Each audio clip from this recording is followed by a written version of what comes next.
हम लोग क्या होता है जब भी किसी एग्जाम में कूदते हैं तो हमें लगता है कि हम सोचते हैं वन डे एग्जाम टाइप का है कि बस पढ़े और निकल जाएं। बट यूपीएससी या यूपीपीसीएस एक मैराथन की तरह है। मैराथन मतलब 22-23 किलोमीटर की दौड़ है, ये 400 मीटर की दौड़ नहीं है कि आज हमने सोचा और कल फिनिशिंग लाइन पे पहुंच गए। तो सबसे पहले तो अपने आप को मेंटली प्रिपेयर करिए। देखिए कोई भी एग्जाम निकालने के पहले आपको मेंटली अपने आप को प्रिपेयर करना होगा कि एक लंबी ये लड़ाई है, एक लंबा संघर्ष का दौर होगा, 1-1.5 साल तैयारी में लगेगा और 1 साल एग्जाम चलता है, प्रीलिम्स फिर 4 महीने बाद मेंस फिर 3 महीने बाद इंटरव्यू, तो लगभग 1 साल का एग्जाम है। तो 2-2.5 साल आपके जीवन के जाएंगे इस पूरे एग्जाम को पढ़ाई करने में और निकालने में। तो मेंटली अपने आप को प्रिपेयर करके चलना है कि लंबा प्रोसेस होगा, बीच में कई बार ऐसा होगा कि मोटिवेशन आपका डाउन होगा। उसके लिए जैसे मैं करती थी, मैं कहीं भी जैसे टेबल पे पढ़ी तो अपने सामने मैं चिपका के रखती थी कि I want to see my name in the final IAS list. तो कुछ ना कुछ आपको अपने आप को मोटिवेट करने के लिए, दोस्तों का ग्रुप हो सकता है, आप यूट्यूब पे वीडियोस देख सकते हो मोटिवेशनल, या अपने सामने लिख के रख सकते हो, कुछ ना कुछ आपको मोटिवेट। देखिए मैं इमोशनल और मोटिवेशनल एंगल पे पहले इसलिए बता रही हूँ क्योंकि पढ़ाई आप सब कर लेंगे, आप सब लोग एनसीईआरटी पढ़ लेंगे, लक्ष्मीकांत पढ़ लेंगे, हिस्ट्री में बिपिन चंद्रा पढ़ लेंगे, सबको पता है पॉलिटी में क्या पढ़ना है, ज्योग्राफी में क्या पढ़ना है। पर सिलेक्शन होने और ना होने में एक बहुत बड़ा फैक्टर होता है मोटिवेशन और मेंटल स्ट्रेंथ का, उसको बनाए रखना सबसे इंपॉर्टेंट है। दूसरा टिप है कि सिलेबस को रोज सुबह उठ के एकदम जैसे कहते हैं ना, एकदम रट लीजिए, reading between the lines. Syllabus में क्या, अभी भी मुझे कोई पूछे तो मुझे अभी तक सिलेक्शन के 6 साल बाद तक मुझे याद है कि जीएस पेपर 1 में history, culture, social issues, world geography था, पेपर 2 में पॉलिटी था, इंटरनेशनल रिलेशन था, पेपर 3 में economy, science tech, internal securities, disaster management, science and tech था, पेपर 4 में एथिक्स, इंटीग्रिटी, एप्टीट्यूड था।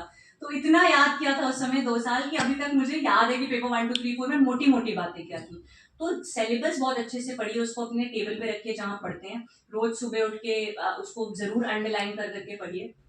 करंट अफेयर्स जैसा इन्होंने पूछा बहुत इंपॉर्टेंट है। करंट अफेयर्स में एक अच्छा न्यूज़पेपर और एक कोई अच्छी मैगजीन, ये आप पढ़ लीजिए। हर दिन न्यूज़पेपर पढ़िए और महीने के अंत में एक अच्छी मैगजीन, कोई भी जो भी आपको लगता है कि एक अच्छी मैगजीन है, विजन, दृष्टि, जो भी आप फॉलो करते हो उसको आप लोग, फ्री में मिल जाती है। मैंने विजन की ऑनलाइन फ्री में मैं डाउनलोड करती थी और पढ़ती थी, वो एक ले लीजिए।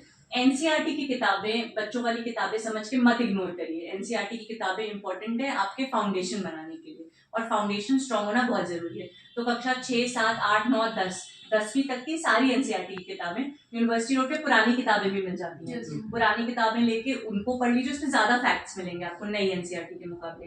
तो एनसीईआरटी से फाउंडेशन बनाइए।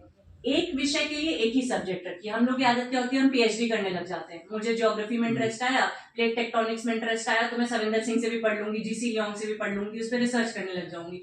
वो नहीं करना है। आपका जो जीएस है वो एक्सटेंसिव नॉलेज, मतलब आपको थोड़ा थोड़ा सब विषयों के बारे में पता होना चाहिए। और आपका जो ऑप्शनल सब्जेक्ट है उसमें इंटेंसिव नॉलेज, मतलब डिटेल में बीएससी एमएससी लेवल तक का। जैसे ज्योग्राफी मेरा ऑप्शन था तो उसमें मुझे सविंदर सिंह भी पढ़ना पड़ा, माजिद हुसैन भी पढ़ना पड़ा। ऑप्शनल को अच्छे से पढ़िए और हर विषय के लिए एक किताब रखिए। पॉलिटी के लिए लक्ष्मीकांत उठा लिया है तो ये नहीं कि फिर डीडी बसु भी उठा लिया, और कोई और स्पेक्ट्रम की किताब मिली तो वो भी उठा लिया, घटना चक्र भी उठा लिया। हम जाते हैं मार्केट में, प्रतियोगिता दर्पण भी सब उठा लेते हैं और फिर कंफ्यूज होते हैं और पढ़ नहीं पाते। एक विषय के लिए एक किताब रखिए। मैं हमेशा बोलती हूँ कि read less number of books more number of times, rather than reading more number of books less number of times। कम चीजों को ज्यादा बार पढ़िए, यानी कि ज्यादा चीजों को कम कम बार पढ़ा। और सबसे इंपॉर्टेंट चीज है, ये हो गया आपका जनरल। ऑप्शनल अपना अच्छे से सोच लीजिए, एक बार चयन कर लीजिए, महीना 2 महीना 4 महीना लगा लीजिए। पर ये नहीं कि आज सोशियो ले लिया फिर थोड़े दिन बाद नहीं यार एंथ्रो ले लेते हैं, नहीं ठीक है हिस्ट्री अच्छा कर रहा है हिस्ट्री ले लेते हैं, चलो ज्योग्राफी अच्छे टॉपर ज्यादा आ रहे वो, एक ऑप्शनल लीजिए। कोशिश करिए कि उसी से आपका एग्जाम निकले, अच्छे से चयन करिए उस ऑप्शनल का, समय दीजिए, इंटरेस्ट देखिए, मटेरियल देखिए, और ऐसे वगैरह की प्रिपरेशन अच्छे से करिए। आज के परिप्रेक्ष्य में सीसैट टफ आ रहा है, और जो बच्चे इंजीनियरिंग बैकग्राउंड के नहीं है, या मान लीजिए आपका मैथ्स और उस पर उतना पकड़ नहीं है, तो सीसैट भले ही 33% आना है पर निकालना होता है सीसैट। तो सीसैट की भी अगर कोचिंग लग रही है तो कोचिंग प्रैक्टिस करिए, कोचिंग में जाके प्रैक्टिस करिए, नहीं तो ऑनलाइन पेपर्स उठा के। मैं अपने समय पे एक वेबसाइट फॉलो करती थी indiabigs.com, उस पर रीजनिंग और इन सब के सवाल लगाती थी मैं। तो आप सीसैट पे इग्नोर मत करिए। तो ये मोटी मोटी बातें थी। और ऐसे निबंध को मत इग्नोर करिए, क्योंकि वो भी मेरे 150 नंबर ऐसे में आए थे। मेरे जीएस में चारों में बड़े ऑर्डिनरी नंबर थे, पर मेरी जो 4th रैंक आई वो काफी कुछ ऐसे, एथिक्स और ऑप्शनल के मार्क्स की वजह से आई। तो आपको जो मार्क्स दिलाएगा वो आपका ऑप्शनल दिलाएगा, ऐसे दिलाएगा, और एथिक्स और इंटीग्रिटी, क्योंकि उसमें आप अपने विचार लिख सकते हैं। बाकी जीएस पेपर 1, 2, 3, 4 में अमूमन सब लोगों के आसपास ही नंबर आते हैं, बहुत ज्यादा डिफरेंस नहीं होता। तो आपका जो रैंक मिलाएगा, आपको जो सर्विस मिलेगी, आपको जो कार्डर मिलेगा, वो इन चीजों पे डिपेंड करेगा।